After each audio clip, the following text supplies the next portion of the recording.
కానీ అగ్రికల్చర్ ఒకటి మాత్రం హోల్ ఫ్యామిలీ కష్టపడితేనే వ్యవసాయం అనేది ముందుకు పోతుంటుంది.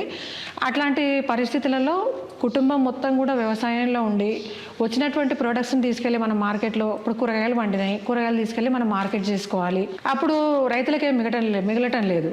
జనరల్గా మీకు నష్టపోయిన రైతులే కనబడతారు, కానీ నష్టపోయిన వ్యాపారులు ఎవరు కనపడరు. మీరు గమనించినట్లయితే వ్యాపారులే రైతులే తీసుకుపోతారు, రోడ్ల మీద టమాటాలు వారబోస్తారు, రైతులే తీసుకుపోతారు, మామిడికాయలు వారబోస్తారు, రైతులే పంటలు ధరలు రావటం లేదని పొలాలకు అగ్గి పెట్టుకుంటుంటారు. కానీ ఎక్కడ కూడా మార్కెట్లో ఉన్నటువంటి వ్యాపారస్తుడు ఎవరు కూడా ఆయన సరుకును రోడ్డు మీద వారబోయడం కానీ, ఆయన సరుకును తగలబెట్టుకోవడం కానీ ఎక్కడ చేయటం లేదు.